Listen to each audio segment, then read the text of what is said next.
like reviewing this book came at the right timing after we did the 12-week-a-year book review last week, where we go to dive deep into our life goals, right? We got to know what goals and visions and dreams that we actually need for our life that will have a great impact in our life, and we chose a few tactics, which are habits, right, that we will be practicing daily to bring us closer to those goals, to our life goals, right? So if you haven't watched that video, I'll put it somewhere here on the screen. Go make sure to watch it. It's quite insightful. So now that we have these daily tactics, these daily habits, this book will show us proven easy ways on how to be consistent on those daily habits, right? And not breaking the chain. It will definitely show us on how we can show up better, how we can actually make sure that these habits stick, that we can successfully complete our 12 weeks a year without a hassle, without struggling, right? Obviously, a little bit of struggles will be there, but this book has easy proven ways on how to just stay consistent to your habits. Right, so before we continue, I would like to thank my returning subscribers. Thank you so much. I see you, I appreciate you, and I'm rooting for you always. And if you are stopping by here for the first time, my name is Lucia Mukwa, your host and founder of empoweringimmigrants.de. I equip and empower immigrants to just live their best lives in Europe, man. Get their goals, get their visions, and just equip them with information around Germany as well. So if you would like this kind of a community, do make sure to subscribe. I would like to invite you to subscribe and be part of the family.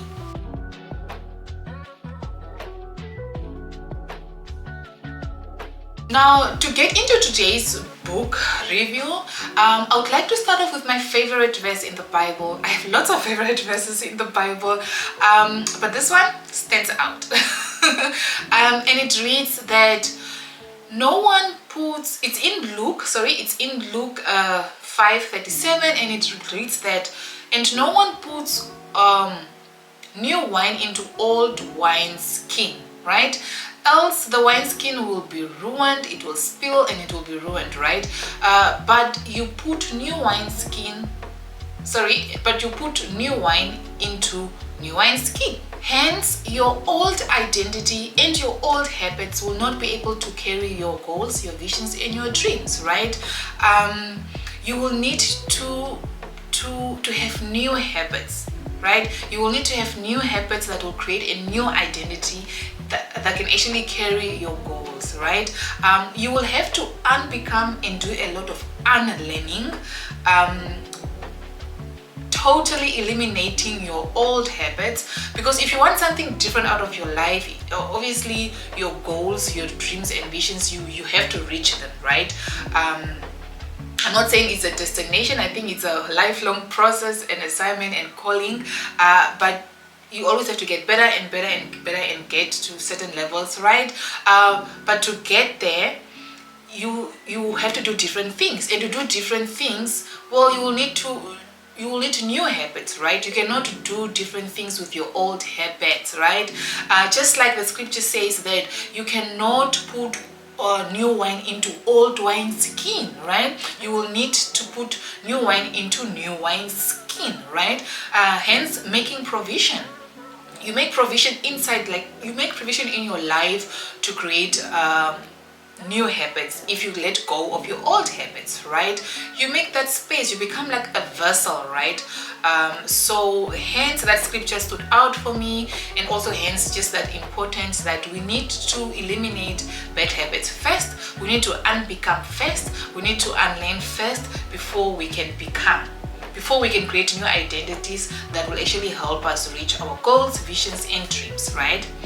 And that's why the chapter that stood out to me in this book is chapter 10, that says how to find and fix the causes of our bad habits, right? Of course, there's a lot of jaw-dropping, amazing chapters in this book. You can see how thick it is. It's an amazing book, but for today, I just want us to focus on chapter 10, that was to how to find and fix our bad habits, because as I said, we need to first unlearn our bad habit. Now in this chapter we will be answering two questions. Number one, what is the cause of our bad habits, right? What is the root of our bad habits, right? What is the real motive? Where does it come from, you know? And then number two, how do we fix it? How do we break out of these bad habits? How do we just move away from these bad habits and actually create space for positive habits, right? And to better illustrate this for you guys so that you can really just understand it, I'm going to use myself as an example. I'm going to use my life as an example. While I was reading this book, and also just planning my whole life, you know, making my life goals and stuff, I realized that the number one thing that actually holds me back, that keeps me from actually being a great achiever, you know, just reaching my goals and stuff like that, is alcohol. It's a drunkenness, right? It holds me back. That's the biggest bad habit in my life, is getting drunk. And going deep into understanding why alcohol was the number one bad habit in my life is that number one, it's a sin, right? It's a sin, and the more you stay in sin, the longer you stay in sin, the further you are away from God. And we need God to guide us through our success and stuff like that, right? And number two, it takes my time, because it takes me 3 days to recover. Papalas, right?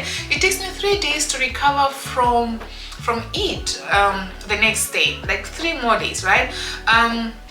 Which I just end up sleeping in bed the whole day, or just on the couch Netflixing and stuff like that, which is time that I could actually invest in on my goals and get things done, right? So it takes up my time. And then number three, it plays a bad role in my finances, obviously, because I have to buy this alcohol, and you know, if you drink 1 bottle, you want more, you know. So that's money that I can actually also invest into things, into my goals, into my visions, into my dreams. And then also, you know that drunk people don't like to drink alone. Tipsy people don't like to drink alone, so you also buy alcohol for your friends and stuff like that, and then it's a whole party, right? Which is bad for my finances. So I realized that, hey, if I really want to take my goals seriously, my visions, and just my life, I need to get rid of alcohol. That is the biggest bad habit that I have to unlearn, right? It's definitely something that I have to unlearn if I want to be successful in if I want my journey here in Europe to be a masterpiece. It's definitely something that I have to unlearn, right? Now in this book, James Clear advises us that when we want to unlearn something, we first have to find out the underlying motive, right? Why are we drawn towards this bad habit, right? For example, for me, why is it that I want to drink alcohol so much? Why is it such a desire in my life, right? And after sitting down and really doing some deep thoughts around it, I realized that for me, alcohol is kind of like a generational sin. Just like there is generational poverty in families, generational curses, there is also generational sin, right? That means it's something that runs in the family, right? It's a pattern. I saw it in my uncles, my aunties, my parents. I've watched firsthand how alcohol destroyed my mom, or just really held her back from living a successful life, you know. So I don't want that for me, you know. I don't want that to hold me back in my life. And obviously it ends here with me. I don't want my kids to have that struggle as well. So yeah, that was the motive for my alcohol. I think it's just really generational curse, generational sin. And the second motive that draws me to drunkenness, to drinking alcohol, is the belief that it relaxes my nerves, you know. It relaxes me when I am tired, when I'm stressed. So I end up thinking of, you know, let me have a glass of wine. and then it becomes 3 glasses of wine, and then later it's a whole bottle, and then later I see myself running to Netto. You know, so yeah, and then at the end of the day you're just getting drunk, right? And then another motive also is social acceptance, you know, creating a bond with your friends and stuff like that, because it's sometimes I don't feel like drinking, but if I see my friends are drinking, I just end up drinking as well, right? Also, you know how mostly friends are, or just really a group of people that are drinking, they're like, drink some, have some, and obviously you want to feel that or create that bond with your friends sometimes and just feel accepted in the group and stuff like that. So you end up doing things that, well, you don't even feel like doing, just to satisfy the friendship, you know. So I think that's really what happened with me as well. That's one of the reasons why I just got drunk, you know. So yeah, I hope with this example, with my drunkenness bad habit example, explains that question as to how we actually get to understand our bad habits, the roots of it. And so I will definitely recommend that you also do some exercises around it. Find out what holds you back, right? It can be anything. It can be smoking, overeating, procrastination, maybe watching TV too much, laziness, just anything. Find out what is it that actually holds you back, and just do some work around it. What is the motive for it? What makes you do that bad habit, you know? And so let's move on to question number 2, which is, now that we know what our bad habit is, what holds us back, and we know the root cause of it, how do we fix it? Now, how do we break out of it? To answer question 2, the book gives 3 recommendations, and number 1 is to reprogram your brain, right? By shifting your mindset. And how do we actually shift our mindset? It depends on what we think and speak to ourselves, like how we speak to ourselves daily. You should speak life, you should speak truth into your life, into yourself, right?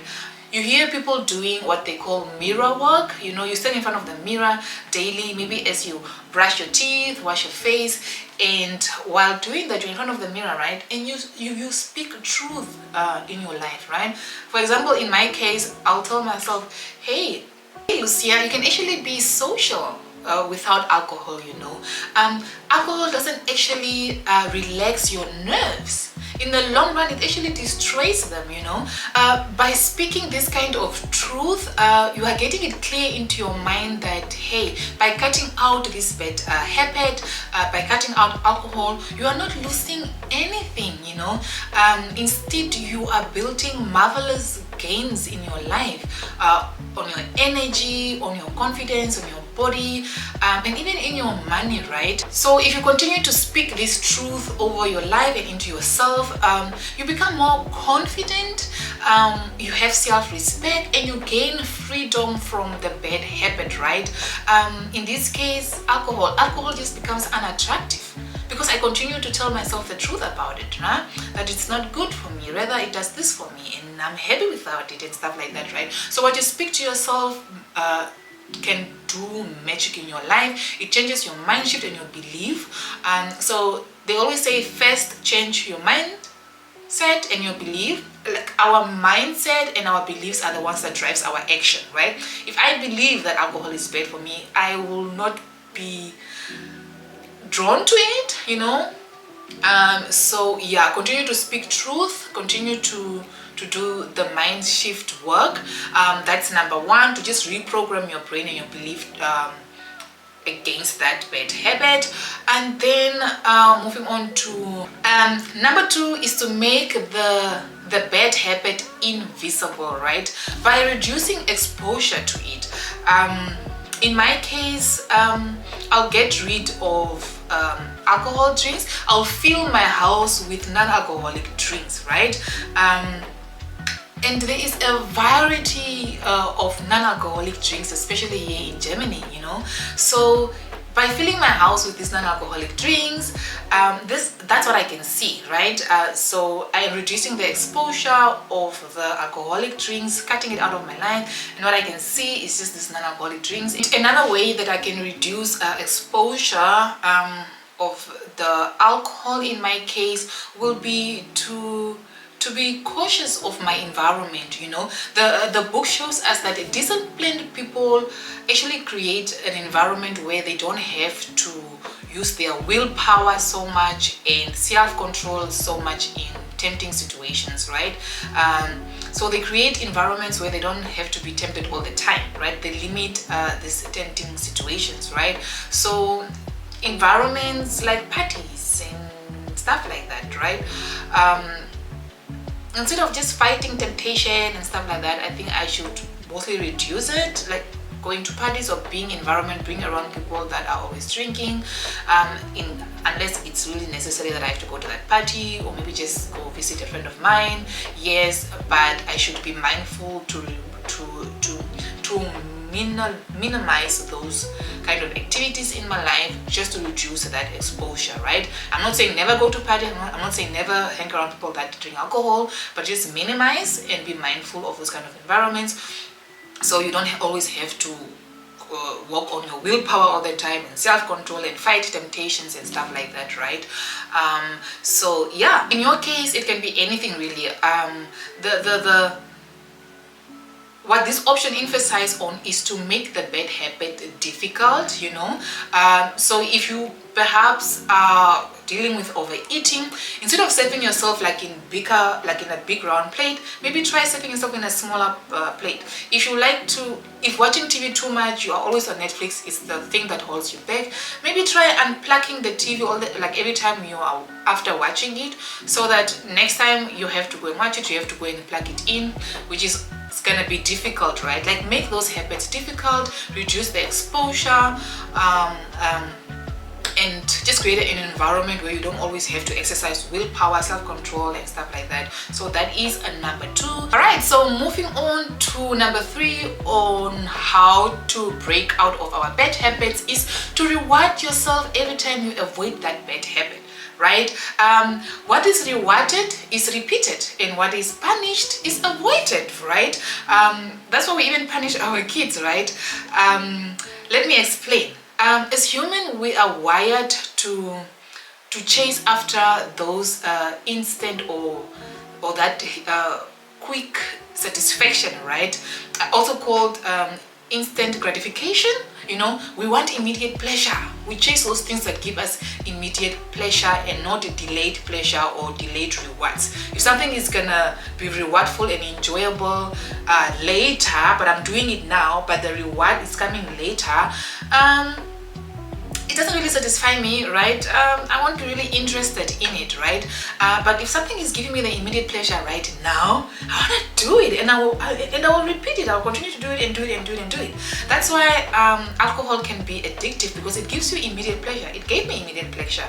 Even better when I'm with my friends, you know, we are dancing, we are drinking, and I feel immediate pleasure in that moment. And I don't think that, I don't think of the future, like what reward or cost this activity will cost me in the near future. I'm just enjoying the moment right now, right? So that's how we are made, that's how we are created, that's how we are wired as human. We will most likely do things that give us immediate pleasure right away, right? So that's why the book advises us to reward ourselves immediately. Give ourselves a reward whenever we avoid that bad habit. That means that you will more likely repeat avoiding that habit. You will repeat it because you are rewarding yourself by saying no to alcohol, right? Think about it this way. If I put on so much pressure on myself by just focusing on avoiding alcohol, I'm just like no all the time without any reward, it will start feeling like a punishment, right? So that's why the book advises us to reward ourselves in even just tiny small ways, right? So that you can feel or whenever you reward yourself, you get that signal that your sacrifice is worth it, you know. For example, if I choose to avoid alcohol for this week, for example, or even for this whole month, I can reward myself like I did it. So I reward myself for a nice massage, maybe a body massage, or I go to a nice cafe and like just buy myself some latte or whatever, and that will be my reward. And or just buy myself a nice, like a new wig, you know, buy a nice new wig or anything. And the book also even advises us that you can even maybe create a savings account and maybe label that saving account with what you actually want to save up for. Or so, like in my case, I would love to go on a solo trip. So I'll open a saving account and label it solo trip, and every time I say no to alcohol, maybe even say no to a friend and say no, I'm not drinking alcohol, I reward myself with, like, say a 20 euro or even a 50 euro, and I put that money towards my solo trip vacation in that saving account. And then after a few weeks, a few months, I get to go on my solo trip, right? And you can label your savings account anything. Maybe you want to get yourself a nice, beautiful, expensive leather jacket that you have been wanting. So every time you avoid that bad habit, every time you avoid overeating, or that week you haven't really binge watched Netflix or whatever, you reward yourself. You put 10 euro there or 20 euro there, 5 euro even, right? So that's it, reward yourself. I mean, we even do that with our kids, right? Sometimes we tell them, hey, if you stop throwing your clothes all over your room and your shoes all over your room when you come from school, by the end of the week, every Friday, I'll give you a 5 euro for pocket money, right? That child gets so excited, right? They definitely do the good thing. They avoid that bad thing, right? They avoid throwing around their clothes and stuff like that. And they even come to you like, mommy, I did it this week, you know, like today I picked up my things. They get excited because they are getting rewarded for that, right? So we are also just like children. We have inner child spirits within us, right? So we have to pay attention to that inner child. We need to reward ourselves as well, treat ourselves like children sometimes, you know. So yeah, reward ourselves immediately, and then that sacrifice will not feel like a sacrifice. It's like a trick. To even go further in explaining, the trick is that you get rewarded twice for doing something great. Like if I have to avoid drinking alcohol, obviously in the future I will be healthier, I will age like fine wine. On our trip to Holland, we met this guy on the train. He was, I think, was he just a person? No, he wasn't a passenger, he was our waiter. Yeah, we were in first class. And we were just having a conversation, and he asked us to guess his age, and we were like maybe early 30s, and the guy was actually 50 years old, right? So we asked him, what is the trick? And he said that, well, he doesn't drink alcohol, he never drank alcohol in his life, right? So if you avoid drinking alcohol, you age like fine wine, and that is the future reward. But now the trick is you get to reward yourself now immediately, and you also get a second reward in the future again, right? You know, so yeah, that's the advice that the books gives us. Reward yourself. And yeah, those were the 3 options on how to, not really options, but recommendations on how to break out of our bad habits, change your mind shift, reprogram your brain, right? Make the bad habit unattractive, make it invisible, you know, take it out of like reduce the exposure. And then number 3, reward yourself immediately, just to satisfy that instant gratification thing in us, because we're just wired that way, you know. Now the biggest takeaway from this week's book review, from this episode, is that before you master new habits, right? Before you learn and master new habits, you must unlearn your old bad habits, just so that you can make provision and space for new positive habits, right? Just like the scripture that I shared, that new wine should be put into new wine skin and not old wine skin, right? There's also a song by Maverick City that is called Refiner, that just explains that scripture. I will link the song below here. It's a beautiful song, and I hope it blesses you. So yeah, guys, if you guys liked this episode, do show some love, love by liking the video, and don't forget to subscribe, right? Remember that I believe in you. I am rooting for you. You've got this. We've all got this, man. Yeah, we're going to level up. We're going to hit our goals. We are just going to perfect our habits, okay? So yeah, see you guys in the next video. Peace and love.